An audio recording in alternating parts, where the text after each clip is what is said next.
Mtazamaji wa Top TV Plus, karibu katika kipindi cha meza ya watumishi. Imekuwa ni siku nzuri tena, siku safi nyingine kabisa, ambayo kwa siku ya leo basi nina kila sababu ya kukaribisha kuweza kufuatilia kipindi hiki, na kimekuwa ni baraka sana kwa kila mmoja ambaye amekuwa akifuatilia, lakini pia kimekuwa ni kipindi chenye kujenga kwa yule ambaye amekuwa nasi moja kwa moja. Na leo tutakuwa na mada hapa, na nini tutakuizungumza, basi baadaye nitakwambia jambo gani au mada ipi ambayo leo tutakwenda kuizungumza hapa. Lakini kumbuka kwamba niko na watumishi mbalimbali na utakwenda kuwafahamu kwa majina, lakini pia na huduma zao. Lakini baadaye sana huko pale ambapo tutakwenda kuhitimisha kipindi hiki, basi kila mtumishi ataweza kutoa mawasiliano yake. Kwa hiyo kama utakuwa na maoni na utakuwa pia ungependa kupata ushauri kutoka kwao, utawapigia kwa hizo namba ambazo watakuja kuzitaja hapo baadaye. Na kipindi hiki basi tuko chini ya udhamini wa Grace Product, ni watengenezaji lakini wasambazaji bidhaa mbalimbali. Popote pale ulipo unaweza kuzipata katika maduka ya vipodozi na maduka ya pharmacy. Ziko bidhaa nyingi sana, kwa hiyo ni wewe tu kuweza kuchangamkia fursa hii na kuweza kupata bidhaa kutoka Grace Product Limited. Na wakati wote basi ni kukumbushe kwa mkazi wa Dar es Salaam, basi ofisi iko pale Segerea mwisho, lango la kutokea daradara, basi ndipo ambapo ofisi yao inapatikana pale. Unaweza kufika na kuweza kujipatia bidhaa hizo na kuweza kutumia na familia ya kwako. Lakini wewe ambaye uko mikoani, basi tembelea katika maduka ya vipodozi na maduka ya pharmacy kwa kina Mangio, kina Muha, ili kuweza kujipatia bidhaa bora kabisa. Naitwa Alfred Alphonse Sindani, lakini kameramani ni kushukuru sana Freedom Dickson Leyoko, lakini pia TX ni kushukuru sana Robinson Johannes.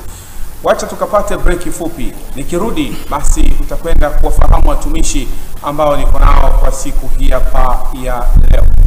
Naitwa Dr. Godrav Jafet. Mimi ni daktari wa kinywa na meno. Leo hii ningependa kukujuza kuhusu dawa ya meno ya Zoazoa. Je, unaijua hii? Dawa hii ni mpya na ya kisasa iliyotengenezwa kwa viambata vya asili madhubuti kabisa kwa ajili ya kulinda na kuboresha afya ya kinywa chako.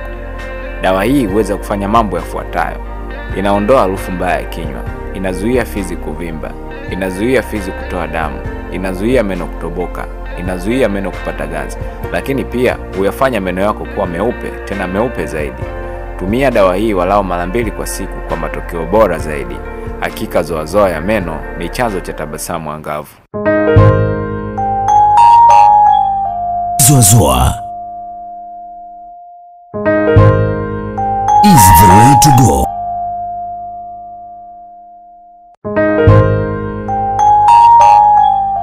Zoazoa is the way to go. Tujenge taifa la kesho.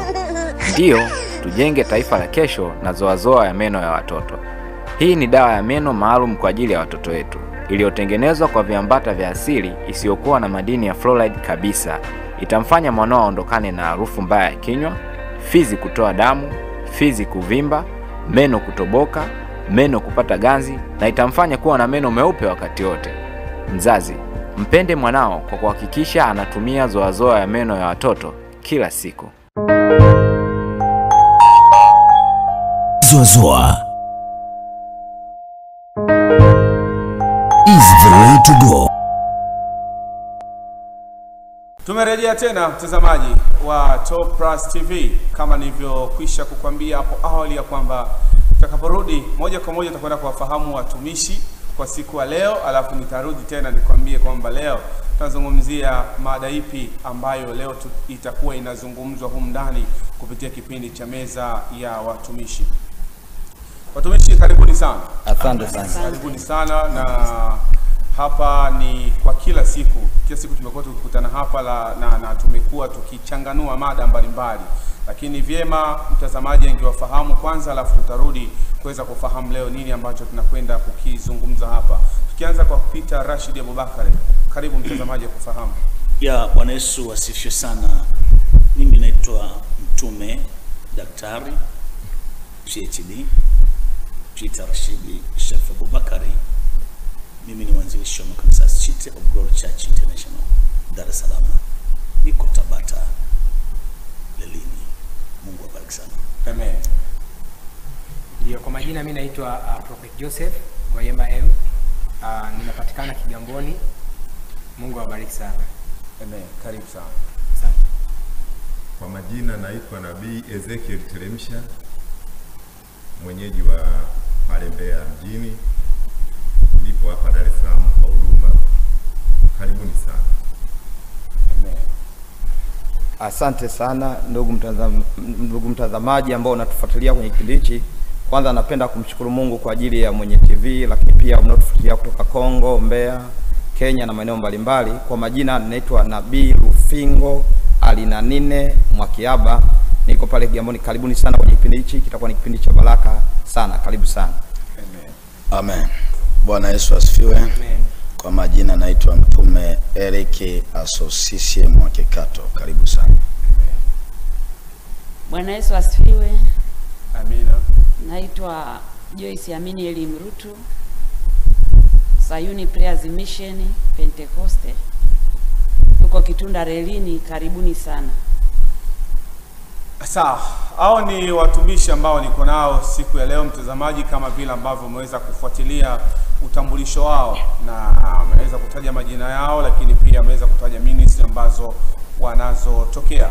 Sasa ni kukaribishe tu hapa ili kuweza kujumuika nasi na kuweza kufahamu leo nini ambacho tunakwenda kukizungumza. Watumishi wa Mungu, mimi binafsi niwakaribishe pia kwa mara nyingine tena. Amina. Na tumekuwa na mada nyingi sana ambazo zimeweza kufungua fahamu za watu, lakini leo tuna moja kati ya mada ambayo nahisi kwamba kila mmoja alikuwa anafahamu huenda kwamba atapata majibu, au alikuwa afahamu nini maana ya hiki ambacho tunakwenda kukizungumza kwa wakati huu. Lakini ningependa tu kufahamu jambo moja kutoka kwenu, na leo tuna mada ambayo inasema kwamba kifo cha Yesu msalabani kilimaanisha nini? Inawezekana kwamba watu wanafahamu Yesu alikufa msalabani, lakini hawakujua nini sababu au kimemaanisha nini kupelekea kifo chake. Kwanza kabla ya kwenda mbele zaidi, tufahamu huu msalaba ambao tunauzungumzia ni msalaba upi?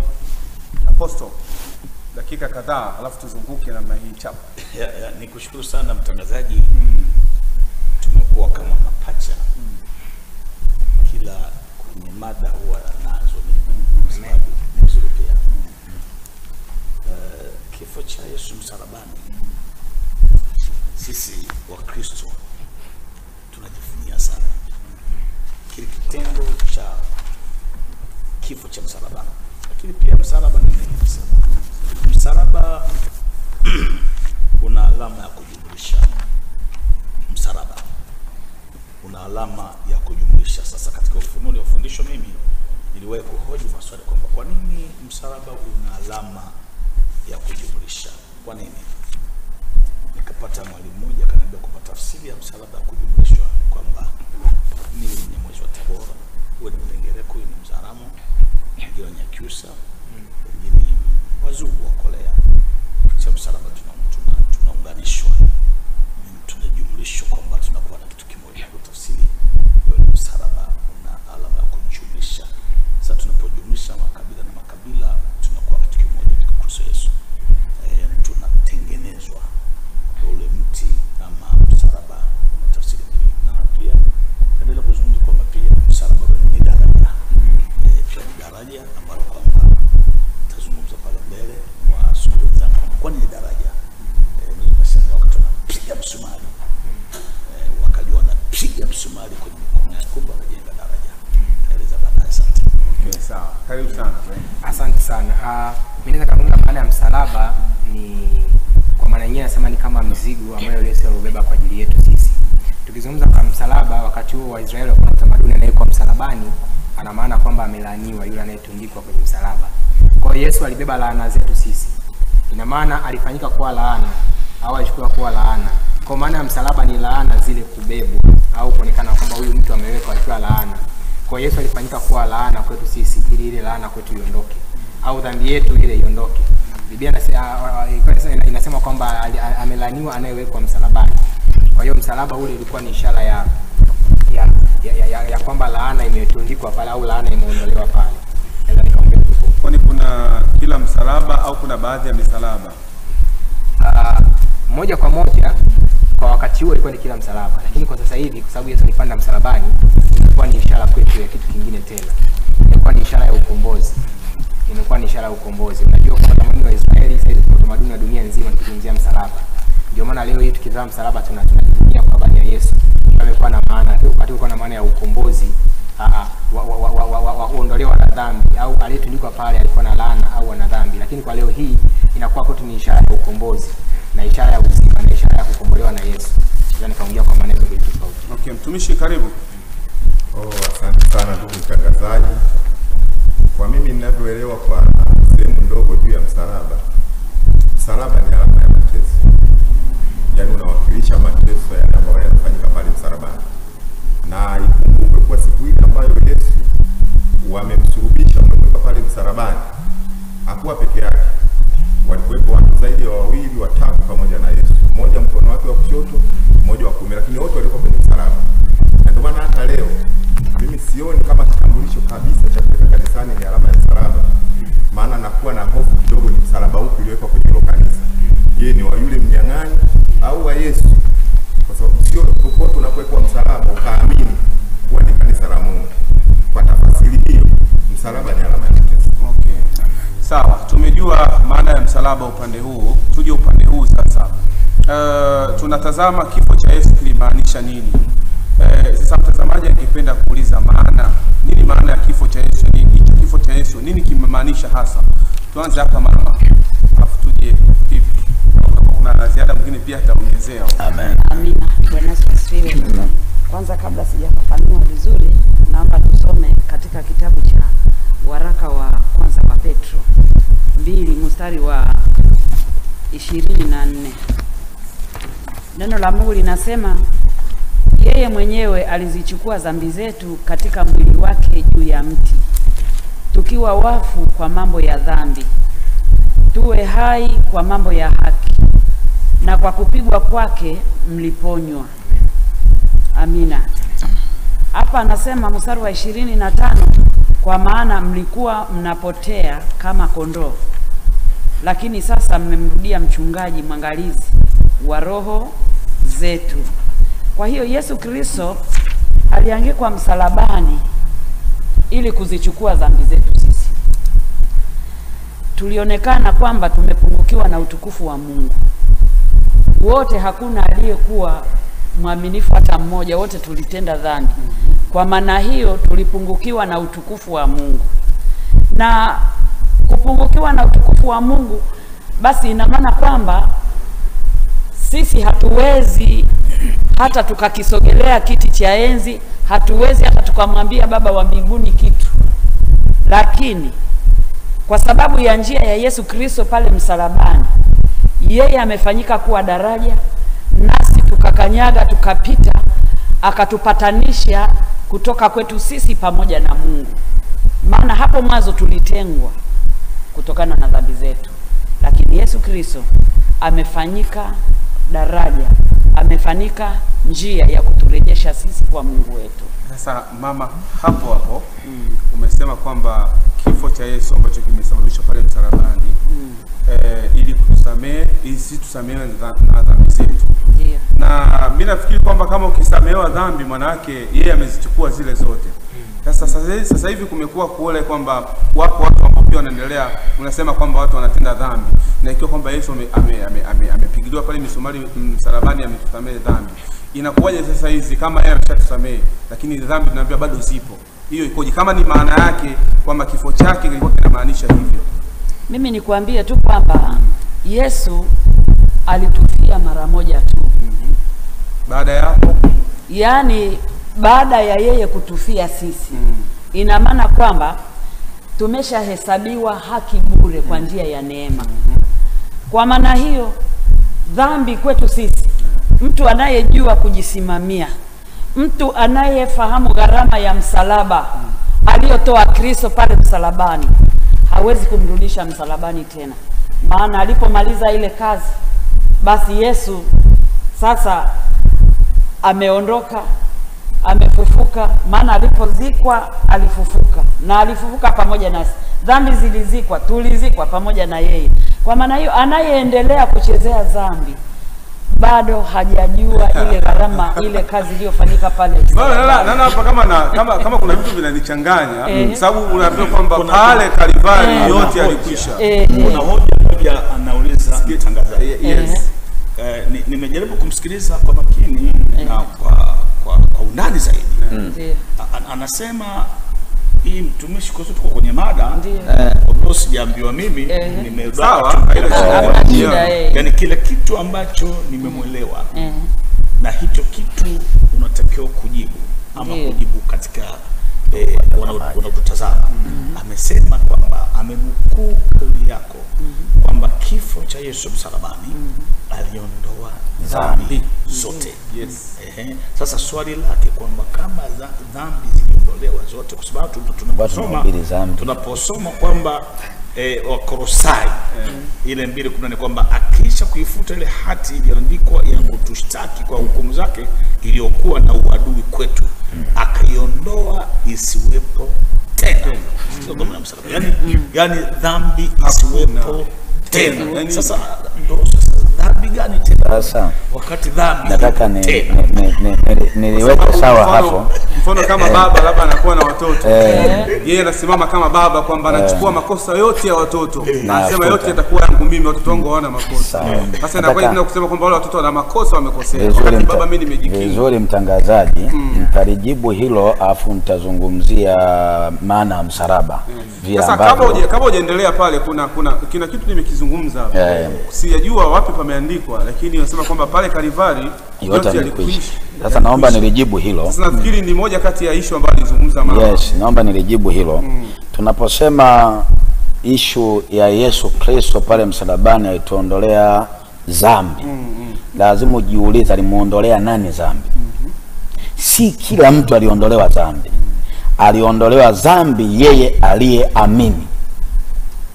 Na tunapokuja swala aliyeondolewa dhambi ni yule aliyeamini, ni pale ambapo mpaka mtu ameamini, maana yake amekubaliana na neno la Yesu, kwa sababu imani inakuja kwa kulisikia neno la Yesu.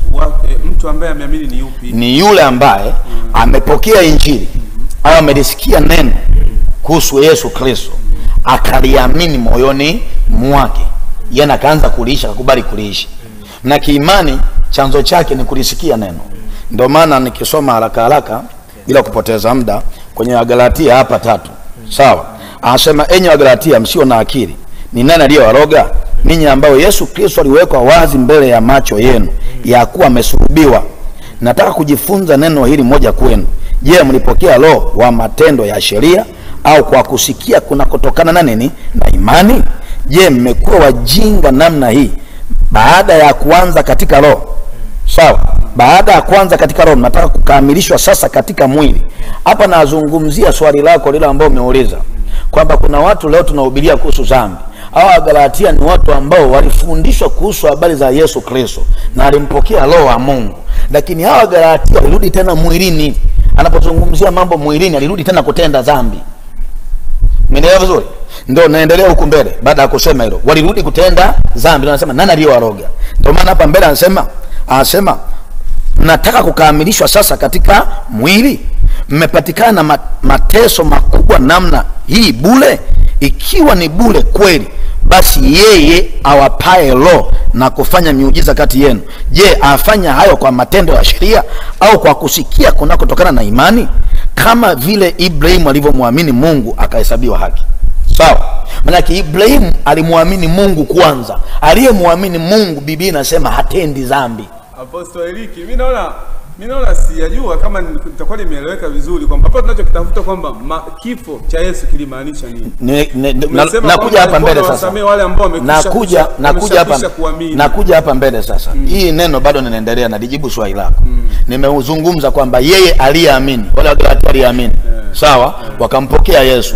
Maana yake Yesu akafa ndani yao. Na tunaposema swala la kifo cha Yesu msalabani, lazima tujue la kwanza. Kifo cha Yesu msalabani, kwanza ule msalaba unamaanisha ni mti wa laana. Unaposikia tu neno msalaba ni mti wa laana. Tunaposema ni mti wa laana, laana ya nini? Yesu alikuwa na laana? Yesu hakuwa na laana, bali aliichukua mimi, akakuchukua wewe, akaenda na sisi sote pale msalabani ili afanyike laana kwa ajili yetu, ili sisi tulikuwa laana tuwe huru kupitia yeye. Simeelewa vizuri? Kwa tunapozungumzia habari za Yesu msalabani, pale msalabani, si kwamba ni makosa yake, ilikuwa ni makosa yetu sisi. Sisi ambao tulikuwa laana kwa njia ya sheria, kwa matendo nini ya sheria, ili tuwe huru kupitia nguvu ya nini ya msalaba. Na ndio maana tunapozungumzia msalaba tunazungumzia kwamba yani ni laana zetu zile zimeondolewa kwa kupitia kuamini kwetu. Haondolewi mtu ambaye hajaamini, anaondolewa kila aaminie. Ndio maana Yesu, mojawapo ya kazi ambayo anataka watumishi wa Mungu tuifanye, tuwafanye watu vile ambao walikuwa naamini waache kuamini vile walivyokuwa naamini, waanze kumwamini yeye. Na anayeamini, Biblia inasema atendi dhambi. Na ndio maana ukija hapa kwenye 10 anasemaje? Kwa maana wale wote walio wa matendo ya sheria wako chini ya laana, maana imeandikwa, amelaaniwa kila mtu asiyedumu katika yote yaliyoandikwa katika kitabu cha Torati ayafanye. Maana tumeondolewa kwenye laana nini ya Torati. Kwa kama mtu umesema usizini, sawa, ulikuwa unazini kabla hujamwamini Yesu. Hapa tunazungumza ni maisha ya kabla hujamwamini Yesu. Maana umeondolewa kwenye laana ya usizini kwa sababu tayari umemwamini Yesu. Ameifuta ile hati ya uzinzi ambayo ilikuwa imetolewa matokeo ya kwamba mtu akizini afanywe 1 2 3. Kama ulikuwa jambazi, unapomwamini Yesu unafutiwa ile laana ujambazi. Maana kuna matokeo ya mtu ambaye anaishi ujambazi. Kwa unapomwamini tu Yesu mara moja tu pale pale, Yesu anakufutia. Kwa hiyo wewe point yako, kifo cha Yesu kimemaanisha nini? Kilimaanisha nini? Kifo cha Yesu pale msalabani. Nakuja hapa chini sasa. Point yako. Point yangu kifo cha Yesu kimemaanisha kwamba kuondolewa laana kwa wale waliokuwa laana. Labda naomba niweke changamoto moja kwenye swali lako. Kuna vitu lazima hatuwezi kuelewana bila changamoto. Sawa? Nafikiri watumishi wa Mungu mnaamini kwamba kuna muasi. Pamoja na Yesu alikuja msalabani, sawa, kutuondolea laana sisi ulimwengu mzima. Situzungumzie ulimwengu mzima kwa maana ya tafsiri aliyouliza swali hapa mtangazaji. Sawa, kwamba tunaamini kwamba kuna uasi katika ulimwengu tunaoishi. Tunaamini kwamba kuna shetani katika ulimwengu tunaishi. Na tunaamini kwamba kuna wana wa uasi. Kwa maana yake pamoja na kusema kwamba Yesu alikufa msalabani, haiwezekani ule msalaba ukafanya kazi ndani yako kama wewe hujaamini. Yaani msalaba unafanya kazi kwa yeye aaminie. Hujaamini msalaba ufanye kazi. Ndio maana nimesemeje hapa chini, anasema Kristo alitukomboa katika laana ya Torati kwa kuwa alifanywa laana kwa ajili yetu. Maana imeandikwa, amelaaniwa kila mtu angekuwa juu ya nini ya mti. Sawa? Ametukomboa kina nani? Sisi tulioamini huku juu. Usisahau pointi ya huku juu ambako nimeanza kusoma. Sisi tulioamini. Kwa wale ambaye hawajaamini ataendelea kuwa ndani ya laana. Kinachomfanya awe ndani ya laana kwa sababu hajauamini msalaba, ambao kazi ya msalaba ni neno limekuja kutufutia nini dhambi. Ndio maana nasema yeye aliyezaliwa na Mungu amepewa uwezo wa kushinda dhambi. Maana tunaishinda laana kupitia Yesu Kristo. Hata kama upo ndani umemwamini Yesu, upo ndani ya kanisa, si ndio? Lakini unatenda dhambi, unafanya leo makosa, sawa? Maana msalaba umeuacha. Ndio maana hapa Paulo anasema nani aliyewaroga? Mlipokea roho. Je, kwa njia ya sheria? Mbona tena mnataka kukamilishwa katika mwili? Maana wale watu walipokea muujiza wa kuwekwa huru, wakarudi tena kugalagala kwenye matope. Ndio maana Paulo anashangaa kwamba nini kimewatokea nyinyi. Sawa. Mama, una cha kuongezea? Mimi hapo niseme tu kwamba tufahamu wazi kwamba Kristo alikuja kutufutia dhambi. Alikuja kutufutia dhambi, akatuhesabia haki, kwamba tuko huru. Kwa sababu lile yani, si wote. Naomba tuliweke vizuri. Si wote. Wale waamini. Yani wale watakao tuliweke vizuri. Mtangazaji, kuna kitu kimoja nataka tujaribu kujikita. Na niombe sana. Hii ni mada. Na hii mada tusipokuwa makini itabidi sisi pia turudie Jumatatu. Ya kwamba tunachotaka kufahamu kwa nakuja nakuja. Yani kitu ambacho kwamba sisi tunatakiwa kwamba akili yetu itulie. Masikia, unajua kuna ile nimejifunza kwamba kuna msingi niliopewa mimi, nikalelewa katika msingi huo. Kwa nikimwona mtu anakuwa kinyume na kile ambacho nimelelewa nacho, nakuja juu. Swali, msalaba cha Yesu msalabani, bila kujua kwamba atakuwepo Rashidi. Tuseme ukweli kuhusu hilo. Chake nini? Ondoleo la nani? Ondoleo la nini? La dhambi. Ondoleo La dhambi. la dhambi. Kwa yupi? nini aliondoa dhambi? Kwa yupi? Bila kujua kwamba kesho atakoka Eric. Kwa yeye aminie. Sasa Eric Bishop, apostle. Tuliweke vizuri apostle. Asante sana. Naomba nizungumze, ni mada nzuri na imekaa vizuri, hata ndugu mtazamaji uko sawa kwa maswali ulionayo. Lakini labda mimi nizungumze kwenye mfumo huu. Kifo cha Yesu msalabani kilikuwa kiondoe agano la maunganiko ya dhambi kwa njia ya damu. Na ndio maana ikahitajika damu. Maana yake mwanadamu anapozaliwa kuna damu inatoka yule mtoto au yule kiumbe.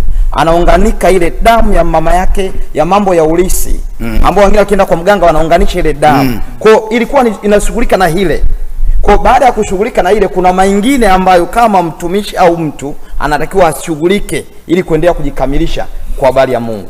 Kwa ile damu ndio maana alipokuwa amepigwa msalabani, damu zikatoka mikononi. Kwa maana kuna mambo au mateso ya mikono ambao hata leo kuna baadhi ya watumishi wamefungwa yakaondolewa. Ikapigwa miguu kwa sababu pia kuna nguvu ya kumiliki. Lakini bado akapiga kwenye ubavu ili itoke ile damu. Imeandikwa katika Mathayo ni 26 mstari wa 28. Anasema kwa maana hii ndiyo damu ya agano. Yaani ile ilikuwa inatafutwa damu ya agano. Katika maagano yaliokuwa kuna maagano ya maneno. Lakini kuna agano la damu, kama binti anatolewa usichana, lile ni agano la damu. Kuna agano la damu watu wanachanga mikono, wanagusanisha hivi. Sasa yako maagano ambayo yanatoka kwenye ukoo na ukoo, wengine wana magonjwa hadi ya ukoo kutokana na damu zao. Sasa yani kusudi la pale msalabani, kwa sababu sikuzungumza habari ya msalaba, lakini kwa mimi na neema ambayo Mungu alinipa msalaba nilivyoelewa ni kwamba ukiuandika unaandika kwa kushuka chini. Yaani msalaba unashuka hivi. Ile M ni mateso, S ni sulba, A adha, L lawama, adhabu, bakola, aibu. Manake unapoamua kumfuata Yesu, Yesu ametuunganisha kubali aibu kwa ajili ya kazi ya Bwana. Kukubali mateso kwa ajili ya kujenga ufalme wa Bwana. Kukubali lawama. Maana ukikubali kumfuata Yesu kuna lawama, wengine wanasema umechanganyikiwa. Lakini kama umetolewa kwenye ile unajua kabisa umetoka kwenye ile agano la damu, maana pale ilishughulikiwa damu. Na hamna kitu kina nguvu kama damu. Na kile ndio alichoshughulika Yesu. Yesu hakushughulika na mtu habari ya pombe, si ulevi. Hivyo sasa Mungu akaweka neema kwa mitume ambao wanaendelea kushughulika nayo kwa kuambia, ili baada ya kuamini Yesu ndio anakuja kushughulika nao ndani ya roho zao. Kwa hicho kilichoshughulikiwa hapa ni ile agano la damu. Okay, sawa. Posto, una la nyongeza hapa? Nimesikiza kwa makini sana muda mrefu. Labda niweze kusema tu pale kikubwa ni damu, kama nilivyosema na Bilufingu. Damu ilihitajika. Zamani wakati wa agano la kale ilikuwa mtu akitaka kutakaswa dhambi au dhambi kuondolewa alikuwa anapeleka mbuzi kwa kuhani au ng'ombe kwa kuhani. Akishapeleka ng'ombe au mbuzi kwa kuhani, pale sasa inachinjwa damu iweze kuondoa ile dhambi au ile laana. Kwa hiyo damu msalabani ilivyomiminika Yesu ikawa ni ondoleo kwa watu wote. Naweza nikaongezee pia, sawa? Nazungumza kwa watu wote wakina nani? Ulimwengu mzima. Ndio niko naendelea, sawa? Ikawa ni ondoleo kwa watu wote, sawa?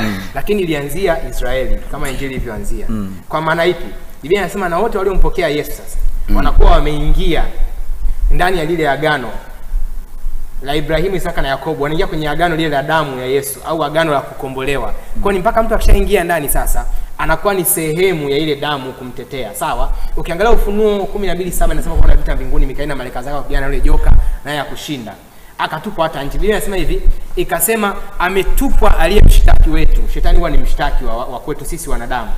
Kwa hiyo alitupwa chini. Kwa hiyo tunamshtaki ambaye anatushtaki tunapotenda dhambi. Wakati wa Ayubu unaona alienda kushtaki, akaongea na Mungu. Ayubu shetani akaongea na Mungu akasema Ayubu atakuacha ukifanya 1 2 3. Ni kama mshtaki anashtaki kwamba huyu hawezi kusimama. Kwa hiyo ile damu inasimama. Ndio maana leo damu ya Yesu inatutetea sisi. Inazungumza kwa niaba yetu kwa adui. Kwa hiyo leo hii sasa shetani anataka kunifuata mimi aniandike mashtaka aseme yule ni mwizi. Damu ile na nene inasema hapana, ameshatubu. Huyu sio mwizi. Inakuwa ni kana kwamba ni Yesu anaonekana mbele. Mtu akinishtaki mimi ni kana kwamba Yesu anasimama na kinga kifua.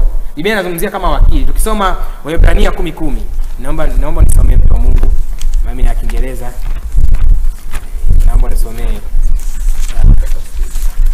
Waebrania 10:10. Nataka tusome hapo.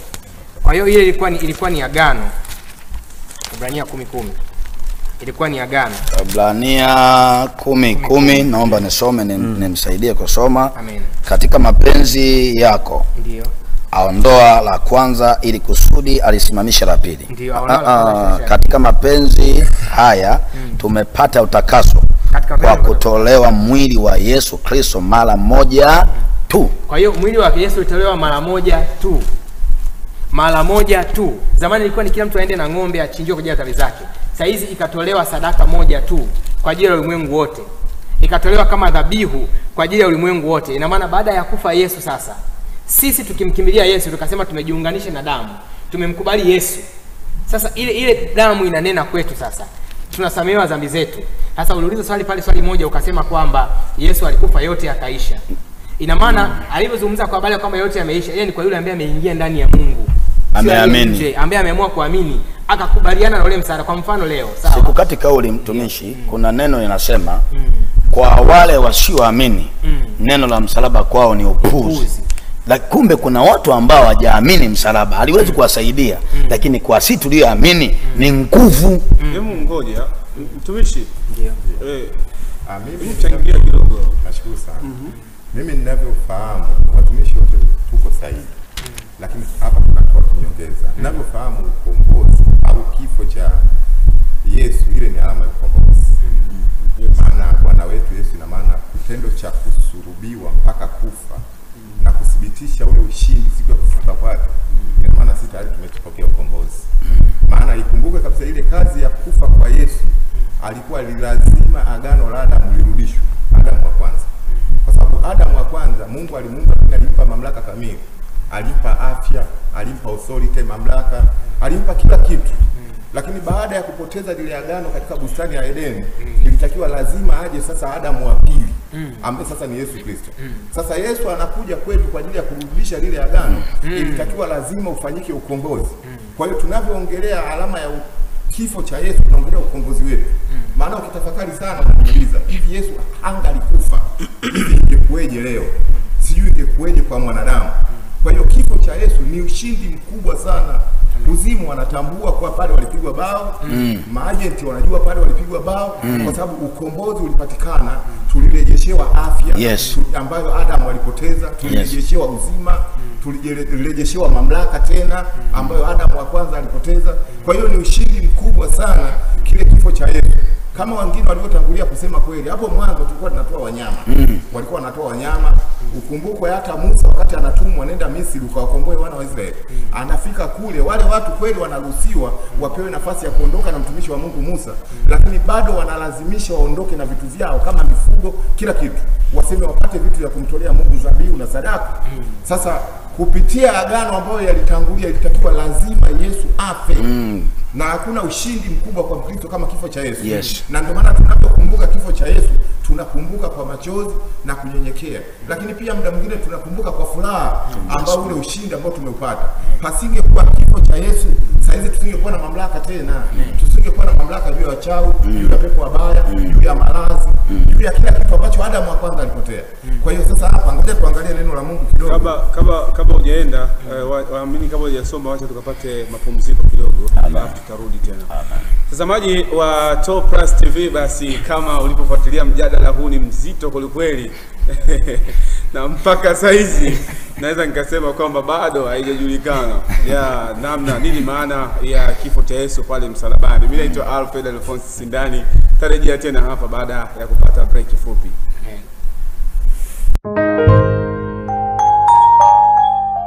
Zoazoa is the way to go.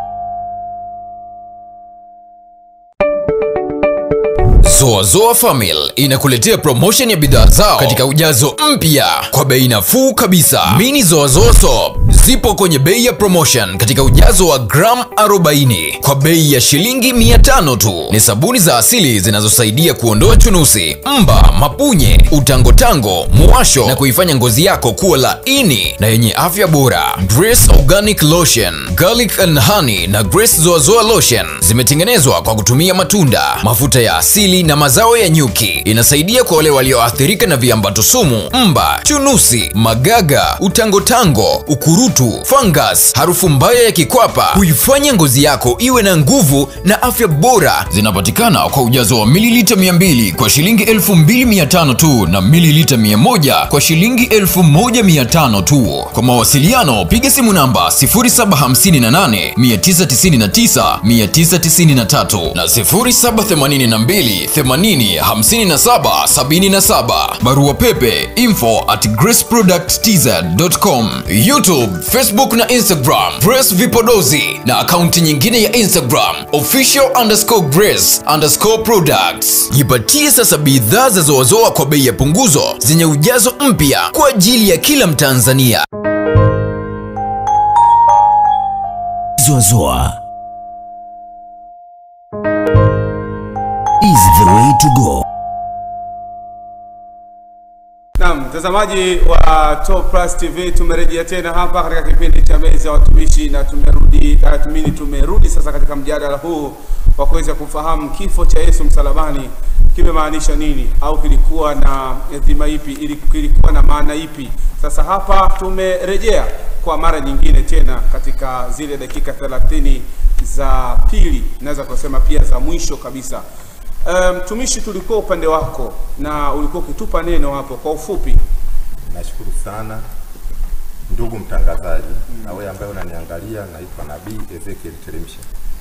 Waefeso 1 ule mstari wa 6 na ule mstari wa 7 mpaka wa 8, hapa kuna kitu ambacho Mungu pia anatufundisha. Anasema, na usifiwe utukufu wa neema yake ambayo ametuneemesha katika huyo mpendwa. Katika yeye huyo kwa damu yake tunao ukombozi wetu, masamaha ya dhambi sawasawa na wingi wa neema yake. Naye alisituzidishia hiyo katika hekima yote na ujuzi, akisha kutujulisha siri ya mapenzi yake sawasawa na ulaji wake aliyokusudia katika yeye huyo, yaani kuleta madaraka ya wakati mkamilifu. Akavijumulisha vitu vyote katika Kristo, vitu vya mbinguni na vitu vya duniani pia, naam katika yeye huyo. Hapa kuna kitu ambacho lazima tuweke wazi, kwa sababu pia kazi ya mitume na manabii ni kutengeneza misingi. Inawezekana kabisa kuwa neema hii ambayo tuliipata kupitia kifo cha Yesu kuna watu wanapotosha, lakini ukweli bado kifo cha Yesu ni ushindi mkubwa katika maisha ya Mkristo. Maana pasipokuwa kifo cha Yesu, Ukristo ungekuwa haupo saizi. Pengine Ukristo ungekuwa ni jina, lakini Yesu, kumbuka, kifo chake kimeturudishia ile mamlaka. Na ndio maana hapa Mtume Paulo anapokwenda Efeso, anawaelekeza Waefeso ya kuwa kifo cha Yesu kimetuneemesha. Anasema atukuzwe yeye katika huyo mpendwa ambaye ametuneemesha, kwa sababu kifo cha Yesu kimeleta neema kwetu.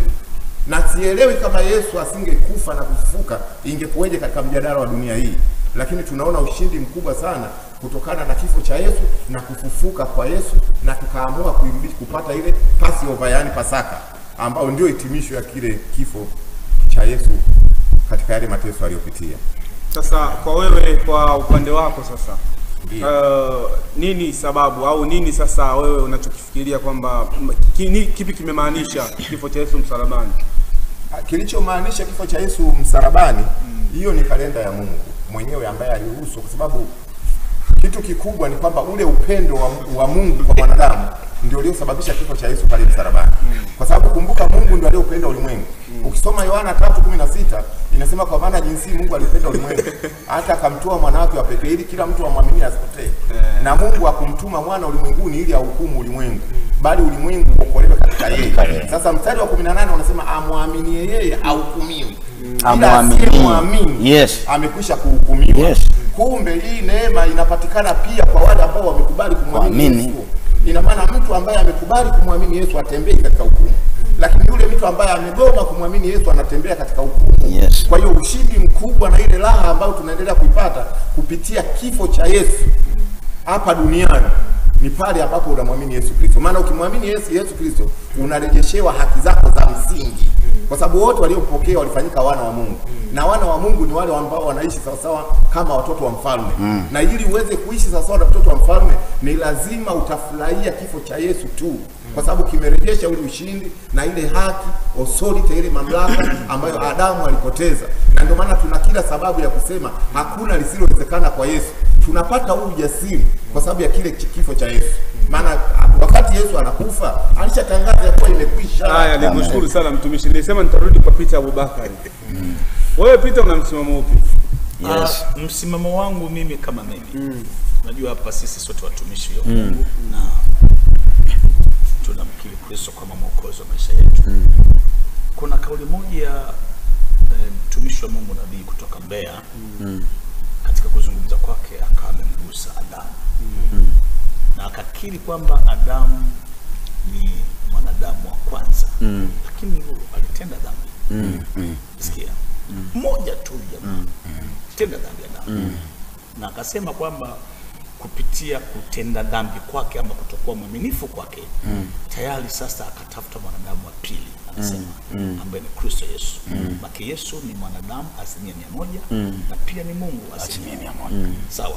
Sasa nikachukua mawazo kwamba kama Adamu alitenda dhambi, Adamu yeye kama yeye, halafu dunia yote kaingia kwenye mateso, hata kama hujafanya mateso kupitia Adamu, umefanya mateso. Ndio maana sasa kuna kauli moja inasikika kwamba na sisi tunazo dhambi za asili za Adamu.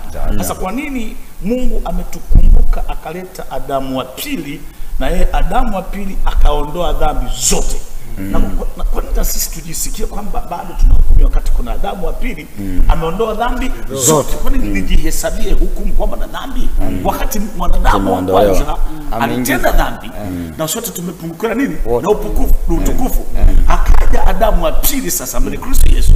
Anasema sababu ziko tatu. Ila ya kwanza kifo cha Yesu msalabani, kusamehewa dhambi ile tu.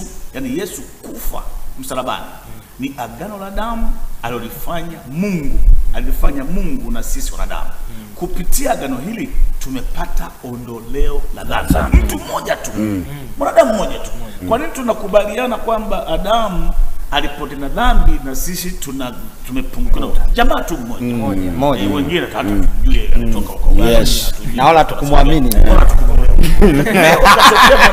wa kwanza ambaye ni Mungu, huyu alichukua hati ya mashtaka akaondoa dhambi zote. Sasa kwa nini tusitembee kifua mbele kwamba hata sisi hatuna dhambi? Na kwa kuwa tuna dhambi, awe ameokoka hajaokoka, hakuna dhambi tena. Ila sasa lazima tuishi kwa wana wa Mungu. Hiyo nina point nayo, sawa? Tusipotoshe watazamaji. Acha niweke hoja. Hii ni meza watumishi. Nisikilize mtumishi. Nisikilize, twende kwenye neno. Atuzungumzie kwa utashi wetu. Bwana Yesu asifiwe. Naomba nizungumzie hili. Naomba nizungumzie. Apostle, kwanza niongee. Bwana niongee Apostle. Mimi nataka niongee hapo. Ngoja Rufingo aongee. Asante sana. Arudi kwangu. Asante sana. Kwa maana ya mtumishi Abubakari yuko sawa. Yaani wala hajakosea hata sehemu. Ujue shida ni uelewa. Kama kweli Adam kuna dhambi. Subiri kwanza, kama kweli Adam aliingiza dhambi kwa wote hata asiyomwamini Adam. Sasa na huyu Yesu amekuja ni kama miongoni mwa yule ni wa pili. Yuko sawa kabisa. Ila tu jambo la msingi ambalo nilizungumza ni hivi. Jambo la msingi ni hivi. Kitu alichokuja kushughulika Yesu ni lile agano la damu la maunganiko ambayo yaliunganishwa baada ya yule Adamu kwanza kuzaa, lakini sio kwamba kwenye ile eneo kwamba nini. Sasa yale maunganiko yale ya ile agano la damu, hapa ndio tunaangalia. Nipe mkono mtumishi. Bwana Yesu asifiwe. Hapo umenena. Nisikilize vizuri. Huyu mtumishi amenena point ya wote. Ngoja, unajua hivyo. Kwa nini tujihukumu wenyewe? Ndio nataka nijibu sasa swala la Apostle pale. Unajua bwana, nataka nijibu kwanza swala la Apostle pale. Sawa. Naomba niongee kwanza. Tunasema hivi kwenye mada tutakuja nani kwenye mada, kama kuna mtu amemmesha hata kama unaona anakosea fanya subira. Tumefanya subira, umemaliza sasa. Bado kwanza subiri kwanza tuweke sawa. Kwa sababu uliconclude wewe. Sawa, mtangazaji uliconclude kitu ambacho hao wanatutazama. Sawa. Tunapozungumzia swala Adamu wa kwanza, sawa? Tunazungumzia ni dhambi ambayo tumesamehewa ya kurithi kupitia kuzaliwa. Yaani kupitia dhambi ya mwanadamu. Kurithi kivipi? Kurithi kupitia kitovu, kwa sababu wote ni watoto wa Adamu wa kwanza. Nisikize vizuri, ndio nakufafanulia sasa kama uelewe. Fungua Biblia kwenye Ezekieli 16. Sawa, Ezekieli 16. Fungua Biblia Ezekieli 16. Sawa, kuna mambo ya kitovu, sawa, ambayo anaweza kaingia ukalisi tabia za baba yako kupitia kuzaliwa. Kuna vitu ambavyo tuvilisi vya Adamu kupitia kuzaliwa, sawa, ambavyo Yesu alitufutia kupitia pale msalabani kufa kwake. Sawa, sasa alipotufutia ametutoa kwenye ile hali ya kuzaliwa kwa mwili, ametuzaa kwa roho. Nani? Yesu Kristo. Na kama tumezaliwa kiroho, basi tayari kitovu changu mimi na cha Yesu. Yes, ndio hicho sasa nataka kizungumzie. Kwa maana yake upo salama. Tunakuwa salama kupitia kumwamini Yesu. Msikize vizuri. Ndio maana ukisoma Biblia anasema basi na wasi enendeni kwa nini? Kwa roho, wala hamtayatimiza mambo ya nini? Ya mwili. Anasema mambo ya mwili ni zaidi. Anaanza kuorozesha mambo ya mwili pale, sawa, kwamba mtu yeyote akitenda mambo ya mwili anasema hata risi kamwe ufalme wa mbinguni. Hebu tuzungumzie sasa mambo ambayo mnazungumzia kuhusu msalaba. Anasema hata risi kamwe ufalme wa mbinguni. Kama hata risi kamwe ufalme wa mbinguni, kwa sababu ameenda mwilini, haijalisha likuaje. Ndio maana Yesu alimwambia Nikodemo, sharti uzaliwe mara ya pili. Huyu Yesu ambaye amekuja kufa msalabani.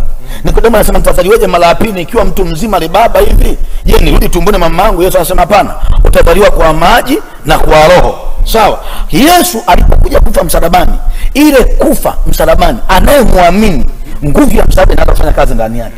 Ikifanya kazi ndani yake anaondolewa dhambi, ndio pale msamaha wa dhambi unaanza kufanya kazi. Ndio maana nimeuliza mwanzoni, je, mnaamini kwamba shetani anafanya kazi bado? Kwa maana yake kwa fundisho hili tunawafundisha kwamba haijalishi mtu yupo kanisani, Prophet Lufingo, watumishi wa Mungu, haijalishi yupo kanisani au yupo nje ya kanisa, sawa, atakayeotenda yule ambaye yupo ndani ya kanisa na aliyoko nje ya kanisa, hatuwezi kumhukumu kwa lolote, kwamba Yesu alimaliza wote msalabani, sawa. Kwa maana yake tumeingiza tabia za kishetani ndani ya kanisa, tukiamini kwamba Yesu neema aliyoleta ni bure. Neema yoyote haiji bila imani. Naomba tu taarifa kwamba watazamaji, tumchukue mtu ambaye kwamba hajaokoka, hajampa Yesu maisha yake kabisa, lakini mtu ni mwaminifu kwa kila jambo, sawa, na yani hajawahi kusema uongo kwa kila jambo, hajawahi kunywa pombe wala sigara wala kutukana mtu, lakini huyu bado hajampa Yesu maisha. Tuko pamoja? Yaani mtu unaweza kushangaa mtu, watu wengine kabisa hawajaokoka, lakini ukiangalia maisha yao na ushuhuda, sawa, ushuhuda wake tu unasema kwamba huyu mtu bwana, hata kama hajaokoka, lakini si muongo, si mwizi, si mdanganyifu, yani ni mtu yuko sawa.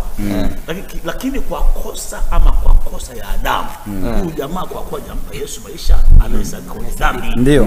Si sawa? Kwa nini? Bado namfuatilia. Ile nini? Asili yake. Lakini hajafanya kitu chochote. Hajafanya kitu chochote. Unaona, kuna kitu tu cha uelewa. Labda tungetafuta kwamba sasa kama Yesu ameondoa dhambi zote, sawa, sasa tunatumia lugha ipi? Nasikia? Tunatumia lugha ipi kwa mtu ambaye kwamba bado hajamkiri Yesu? Tunatumia lugha ipi kumsaidia? Kumsaidia. Sio ndio? Unasikia ninachozungumza? Unasikia ninachozungumza? Kwa sababu kuna watu wengine, yani kuna kesi moja mbaya sana. Yani kama mtu unakuta kwamba umefanya vitu vya ajabu. Wewe Eric, mtumishi wa Baba, unafahamu. Kuna watu wengine unaweza kuchukua hata baba yako tangu amezaliwa mpaka amezeeka, hajafika polisi, hajanywa pombe, hajavuta sigara, lakini kwa sababu kuna muhuri mmoja alifanya dhambi, Adamu, na mzee wa watu na ikaingizwa.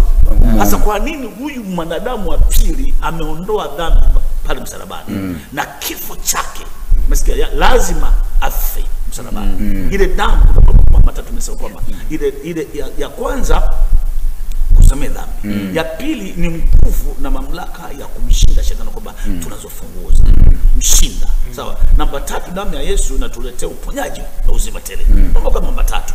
Sasa tunamhitaji, labda tungetafuta huyu mtu kama huyu bwana ambaye hajamwamini Yesu chochote, hajapigi mtu, si wapo? Sababu tunafahamu, lakini bado kwa sababu ya dhambi ya Adamu anahesabika huyu mwenye dhambi. Lakini wapi alimchafanya dhambi? Ila kwa sababu ya mtu mmoja anaitwa kama ni dhambi ya asili, kiufahamu. Hasa Kristo Yesu, kifo cha msalabani, aliondoa dhambi zote, sawa. Hasa kama aliondoa dhambi zote, kwa maana nyingine hata kama mwingine yeye nane kaakaa tu hafanyi chochote, lakini kafarini kaondolewa dhambi. Sasa tutumie lugha ipi sasa ya yule mtu ambaye hajamwamini? Kwa sababu dhambi iliyopo sasa hivi, yani uasi uliopo ni kutokumwamini Yesu ni Bwana. Umesikia? Yani kama humwamini Yesu, kama humwamini, unajua kuna tofauti. Umesikia? Wewe kama humwamini Yesu kama ni Mwokozi, aliondoa dhambi, wewe una uasi. Umesikia? Makini uasi wa Yesu. Uasi.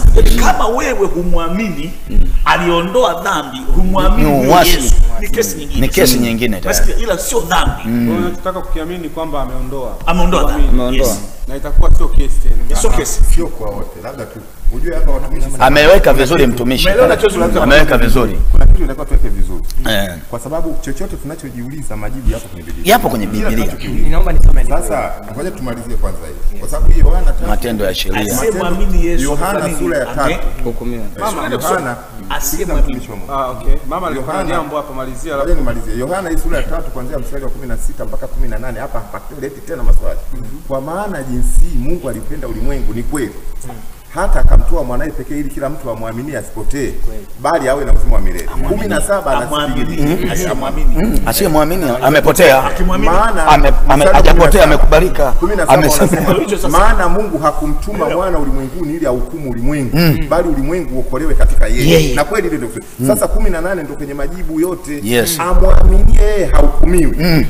Asiyemwamini amekwisha kuhukumiwa. Ameshakwisha kuhukumiwa. Yeye umempatia kwamba yeyote, yani dhambi amwaminie. Yes. Sawa, dhambi imekwisha kuondolewa. Huyu jamaa akimwamini, yani dhambi, uasi wa mtu Kuto kumwamini Kristo. Lakini kishamwamini kesi haipo. Amekwisha. Sasa kweli ana matendo mazuri. hata mfano mimi nikiamini, si nimeamini kwamba hakuna dhambi, sina dhambi niamini. Kumwamini Kristo sio kuamini hivyo, kumwamini Kristo. Yaani kwa mfano kama wewe ukiamini kwamba hakuna dhambi alafu unatenda dhambi, tayari wewe ni mwasi. Hawezi kusema hakuna dhambi wakati unatenda dhambi.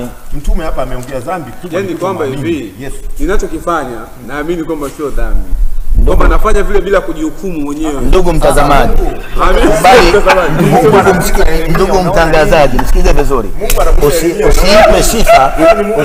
sifa jambo ambalo ni shida, kwa sababu huwezi kusema sina dhambi wakati una dhambi. Mtangazaji, na Mungu analiangalia neno, angalia kauli zetu, neno linasema nini? Angalia neno langu. Kuna kitu mmekizungumza, kuamini, kumwamini Kristo. Okay, nimemwamini Kristo, itakuwa sina dhambi. Nini maana kuamini? Ndio hivyo, utakuwa una dhambi. Sasa una dhambi kwa sababu unapomwamini, imani inaenda na matendo. Yaani unapomwamini Kristo, maana umekisema umemwamini labda umekubali kubadilika, maana hata matendo yako yanaashiria kuamini. Warumi 8:1. Kwa maana hakuna hukumu ya adhabu juu yao walio katika Kristo. Hakuna hukumu ya adhabu yao walio katika Kristo Yesu. Apostol, tutatambuaje? Yaani ukishamwamini Kristo automatically utakuwa hivyo. Utakuwa kwamba hakuna dhambi. Hakuna dhambi. Aliyemwamini Yesu hakuna dhambi. Kwa sababu ukishamwamini maana utatenda vile anavyotaji. Nimemwamini mimi Kristo, hakuna dhambi. Naomba nifafanue hapo. Sawa. Kama umemwamini Yesu Kristo hakuna dhambi. Kitendo cha kumwamini Yesu Kristo tayari umepewa uwezo wa kushinda dhambi. Na tunaposema hakuna dhambi, maana yake usitende dhambi. Atakaye nishinde dhambi ni nani? Roho Mtakatifu, Yesu mwenyewe aingie ndani. Ambao huyo Kristo nimemwamini. Akiingia ndani yako na anakupa uwezo wa kushinda dhambi. Lakini kama umetenda dhambi hapo unasema nimemwamini Yesu Kristo, hujamuamini. Hakuna imani bila matendo. Kwani imani ni nini? Imani kutoka ndani yangu. Nisikie vizuri. Imani ni ile hali sawa ambayo mtu ana uhakika wa jambo ambalo analifanya, anatarajia, acha tu uhakika na ameona kabisa ile jambo limetokea, sawa, kwamba unamwamini Yesu kwamba ni Bwana na Mwokozi wa maisha yako, sawa, afanyike kuwa Bwana kweli ndani yako na uone matokeo kufanyika nani kuwa Bwana ndani yako. Na hawezi kufanyika kuwa Bwana ni kusikia neno la Kristo, kwa neno la Mungu. Naomba niongeze kidogo. Sio kwa imani zetu. Mama, naomba nimpe upendeleo mama. Mama. Naomba nipatie. Bwana Yesu apewe sifa. Kuna mtu anaweza akakaa akawa mwaminifu sana hata asitende dhambi. Lakini huyo mtu bado kuna mapungufu wake. Tunasoma kwa Kornelio. Kornelio alitoa sadaka nyingi sana mpaka akaambiwa kwamba sadaka zake zimepita. Lakini kuna kitu kimoja kilikuwa kimebaki. Akaelekezwa aende kwa Petro. Na alipoenda kwa Petro, hata Petro mwenyewe akauliza amekuja kufanya nini? lakini kuna kitu kilifanyika pale. Yeye huyu mtu alikuwa ni mwaminifu, yani mcha Mungu, yani watu wakimuona wanasema huyu mtu kwa kweli anampenda Mungu. Lakini Mungu mwenyewe aliona huyu mtu amepungukiwa. Sasa ndivyo ilivyo. Kuna kitu ambacho hata kama mtu ni mcha Mungu, anafanya nini, mambo mazuri, hata matendo mazuri, lakini kama yani hajamwamini Yesu Kristo kuwa ni Bwana na Mwokozi katika maisha yake, bado kuna mapungufu. Anaposema kwamba wasioliamini jina pekee la Yesu Kristo wameshahukumiwa, ni kweli. Amina, hamna kitu pale mpaka waliamini hilo. Yes, vizuri sana. Barikiwe mama. Nashukuru sana. Nimesikia nafasi muda mrefu. Amen. Jambo la msingi ambalo tuweke sawa ni jambo moja. Yesu alikufa kwa ajili ya ulimwengu wote. Biblia inasema Mungu akaupenda ulimwengu akamtoa. Mungu alimtoa kwa ajili yetu sisi kama sadaka. Atakayeona thamani ya kile kitu aingie ndani yake, anakipata. Jambo lingine la pili sasa. Huu wokovu wa Yesu ni kwa wale wanaompokea na kumfuata.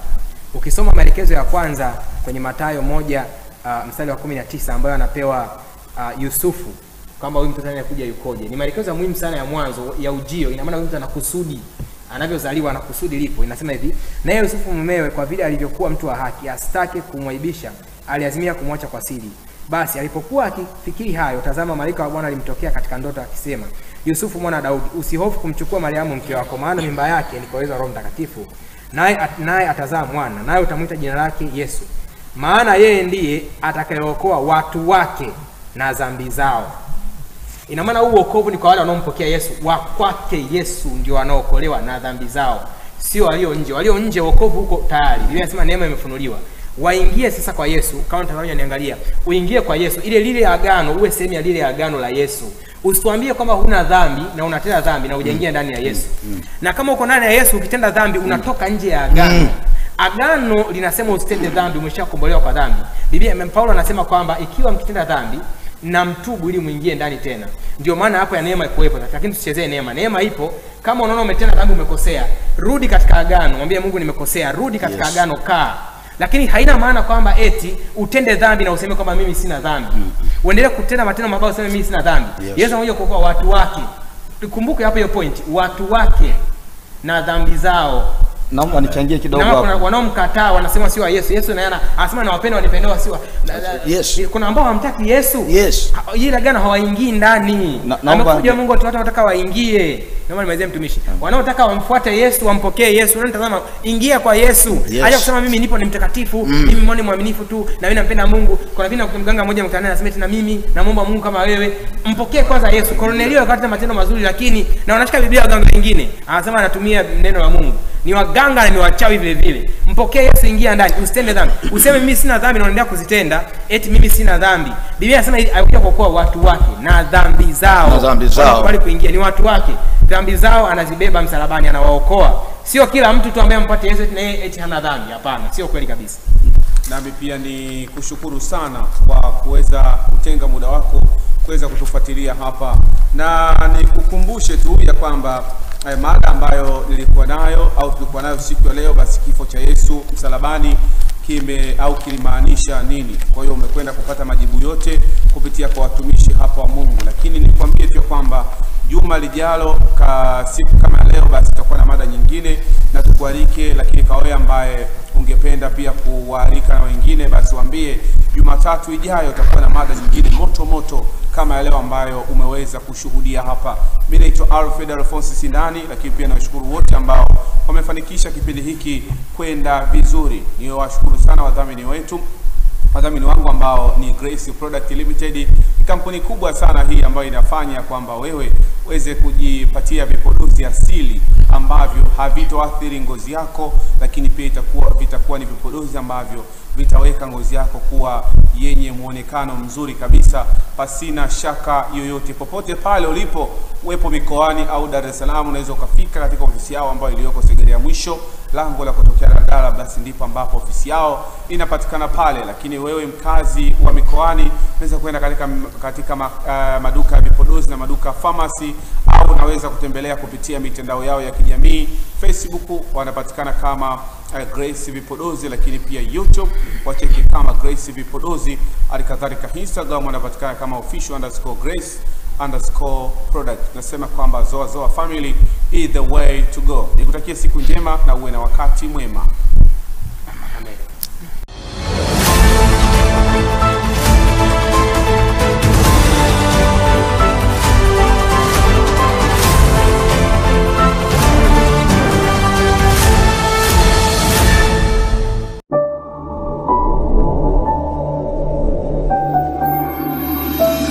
Unaangalia Top Plus TV, kilele cha mafanikio.